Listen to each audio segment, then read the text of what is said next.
Keliru selama ini kalau ada orang suluk dimaknai hanya bagi orang-orang tua. Wasiat Syekh Abdul Wahab Rokan itu, ulama sufi, wali Allah yang masyhur itu adalah apabila engkau sudah balik. Apabila engkau sudah balik, maka hendaklah masuk thariqah Naqsabandiyah, tarekat Naqsabandiyah atau Sajiliyah supaya sejalan dengan aku. Thariqah ini justru harus kita tuntut dari mulai kita balik, dari kita mukallaf, dari kita muda. Kenapa? Karena agar kita terlebih awal mengenal Allah, supaya kita lebih awal memiliki tauhid yang kuat, tauhid yang lurus, tauhid yang murni, tauhid yang padat.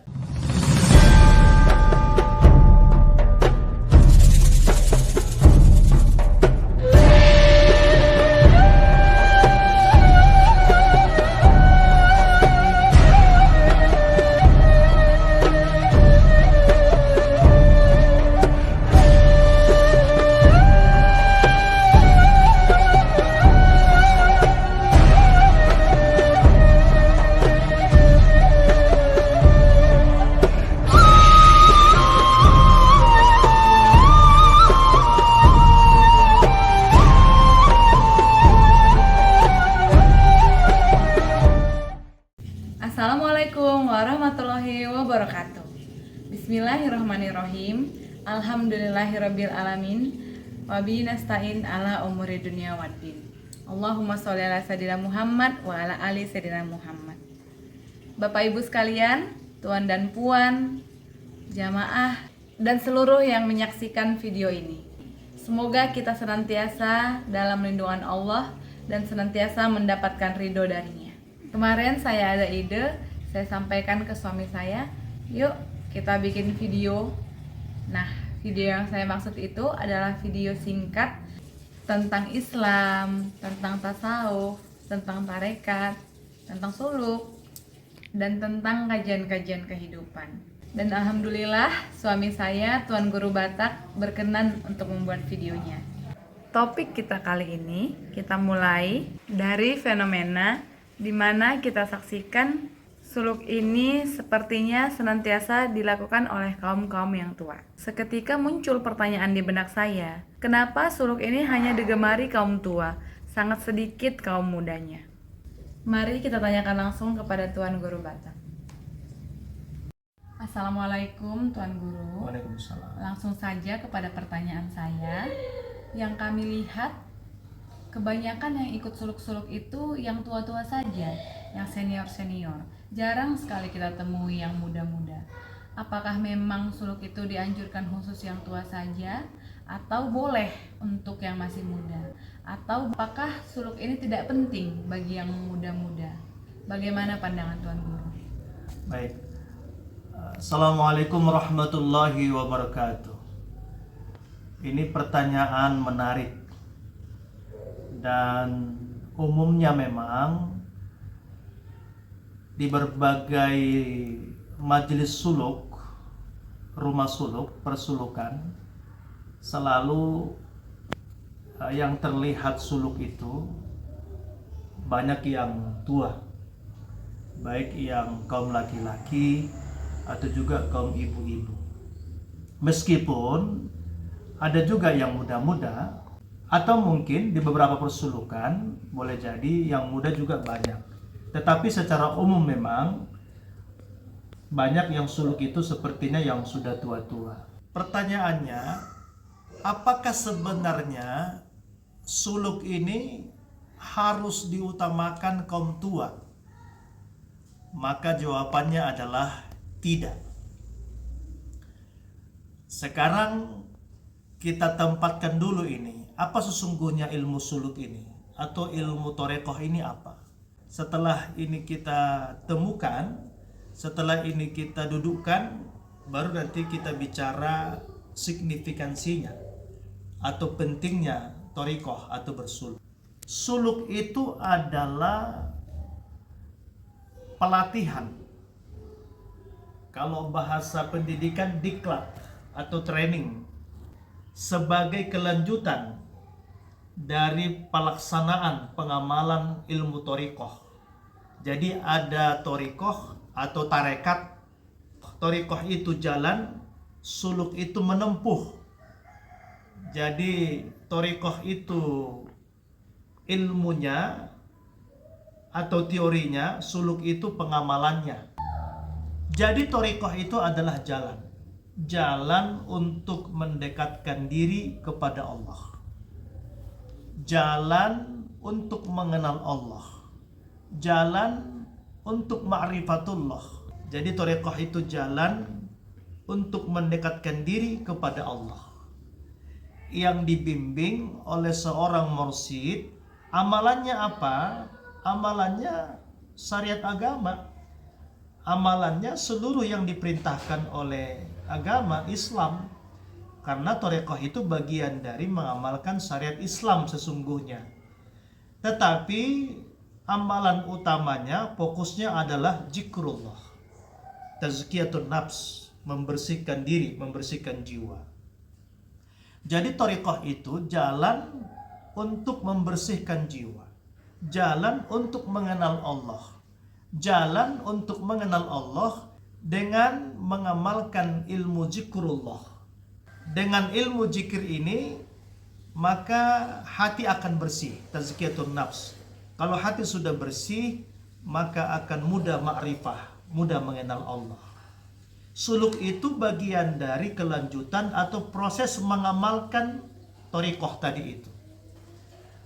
Jadi kalau demikian, kalau sudah kita tahu bahwa ilmu ini ilmu menuju ma'rifatullah, mengenal Allah, lantas kita lihat kedudukannya. Apakah dalam agama kita, dalam Islam, mengenal Allah ini perkara yang utama atau tidak? Maka jawabannya adalah iya.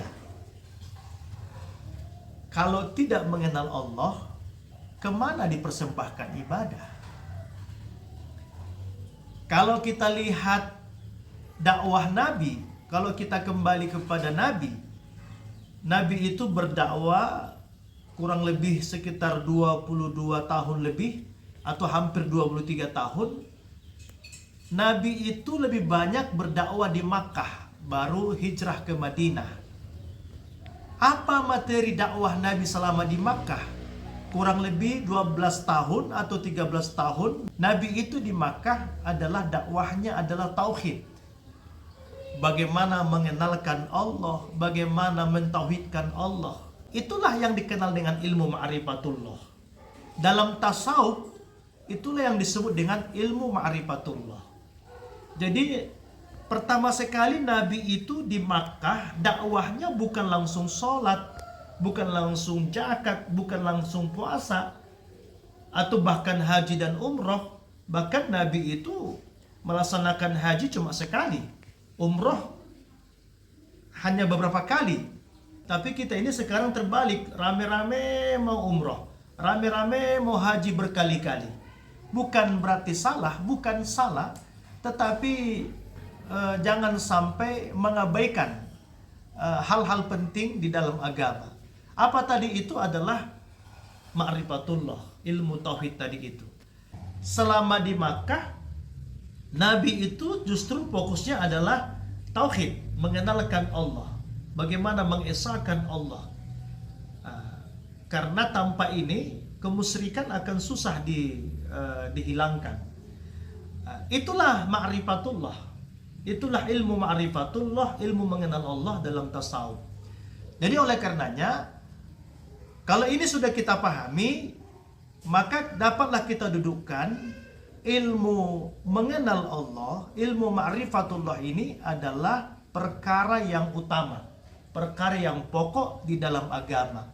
Karena Nabi yang pertama sekali mendakwahkan adalah ilmu tauhid, mengenalkan Allah, ma'rifatullah tadi itu. Kalau sudah kita tahu ini paling utama, ini paling pokok, maka pertanyaannya, apakah ilmu ma'rifatullah ini atau ilmu thariqah, ilmu suluk ini harus yang tua-tua? Maka tentu jawabannya tidak. Kenapa tidak? Karena tadi ini ilmu pokok, ini ilmu pangkal, ilmu awal, ilmu yang paling utama, ilmu yang paling dasar. Kalau begitu keliru selama ini kalau ada orang suluk itu hanya kaum-kaum tua. Keliru. Kenapa keliru? Karena ilmu torekoh, ilmu suluk ini, ilmu ma'rifatullah ini, ilmu tauhid ini, mengenal Allah ini sesungguhnya adalah ilmu yang paling awal di dalam agama. Jadi sekali lagi, kalau ada orang suluk dimaknai hanya bagi orang-orang tua, itu adalah keliru. Kenapa? Karena ini adalah ilmu awal, ilmu dasar sesungguhnya untuk dalam beragama. Tetapi bagi mereka yang sudah tua, suluk ini menjadi jalan paling baik, menjadi jalan paling penting, paling utama. Kenapa? Karena begitu kita sudah tua, belum mengenal Allah, kita sudah tua, sudah pensiun, belum lagi punya persiapan menuju akhirat, belum ada bekal untuk pulang, justru makin berbahaya, justru makin berisiko. Makanya bagi yang tua-tua, suluk ini menjadi jalan kembali kepada Allah, jalan untuk bertaubat, jalan untuk mensucikan hati, jalan untuk menyempurnakan ibadah, jalan untuk mendekatkan diri kepada Allah, jalan untuk membersihkan jiwa, mendekatkan diri kepada Allah. Bagus. Kalau sudah tua dia mau suluk, berarti dia memikirkan jalannya pulang, memikirkan akhiratnya. Itu bagus. Tetapi memahami suluk harus bagi yang tua, itu adalah keliru dan salah. Justru ilmu suluk ini, ilmu thariqah ini sangat dianjurkan bagi kaum-kaum muda, kaum milenial. Kalau kita rujuk nanti kepada salah satu wasiat Syekh Abdul Wahab Rokan Al-Khali Naqsabandi, waliullah, pembawa silsilah mata rantai emas thariqah Naqsabandi dari Jabal Qubis, dari Makkah ke Nusantara ini, terkhusus kepada Sumatera Utara ini, ke Riau, bahkan ke Malaysia, yang silsilahnya sampai kepada kita, kepada ayah kita Syekh Abdurrahman Raja Gugul Al-Khali Naqsabandi, dan kita teruskan di sini. Justru wasiat Syekh Abdul Wahab Rokan itu, ulama sufi, wali Allah yang masyhur itu adalah apabila engkau sudah balik, maka hendaklah masuk thariqah Naqsabandiyah, tarekat Naqsabandiyah atau Sajiliyah, supaya sejalan dengan aku. Artinya beliau berwasiat thariqah ini justru harus kita tuntut dari mulai kita balik, dari kita mukallaf, dari kita muda. Kenapa? Karena agar kita terlebih awal mengenal Allah, supaya kita lebih awal memiliki tauhid yang kuat, tauhid yang lurus, tauhid yang murni, tauhid yang padat. Karena salah satu perkara yang berbahaya dalam agama adalah kesyirikan, kemusyrikan. Mungkin sekarang tidak ada lagi menyembah pepohonan, menyembah batu-batuan atau menyembah berhala bagi kaum muslimin, ya. Tapi kemusyrikan dalam bentuk penyakit hati, menuhankan jabatan, menuhankan uang, bergantung kepada selain Allah. Masya Allah. Jadi Tuan Guru, ternyata suluk itu sangat penting juga bagi kaum muda, tidak hanya untuk yang orang tua saja. Kalau begitu pertanyaan saya, apalagi manfaat-manfaat bersuluk bagi orang yang muda-muda? Baik, ini pertanyaan lebih fokus lagi, lebih khusus lagi, dan lebih penting. Apalagi manfaat suluk bagi kaum muda? Banyak sekali. Tapi yang paling penting dulu, ya, sebenarnya kan mati itu tidak ditentukan harus tua.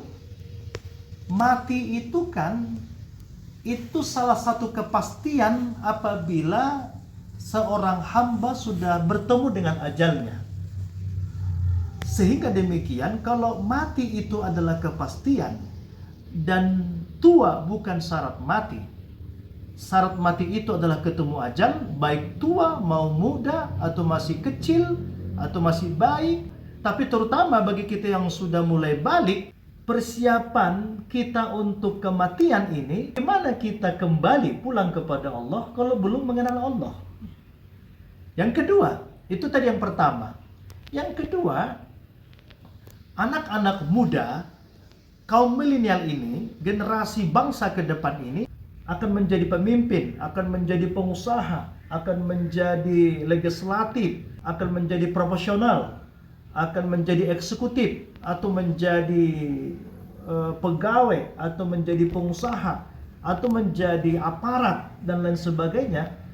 Kalau mereka tidak memiliki pondasi tauhid, mereka tidak mengenal Tuhannya, lantas mau kemana mereka bawa pekerjaannya? Jadi artinya bagi kaum muda, bagi kaum profesional, bagi kaum eksekutif, atau bagi para pekerja, atau siapapun kita, apapun profesi kita, kita ini sangat diwajibkan untuk mengenal Allah. Karena apabila kita sudah mengenal Allah, maka kita punya tujuan hidup.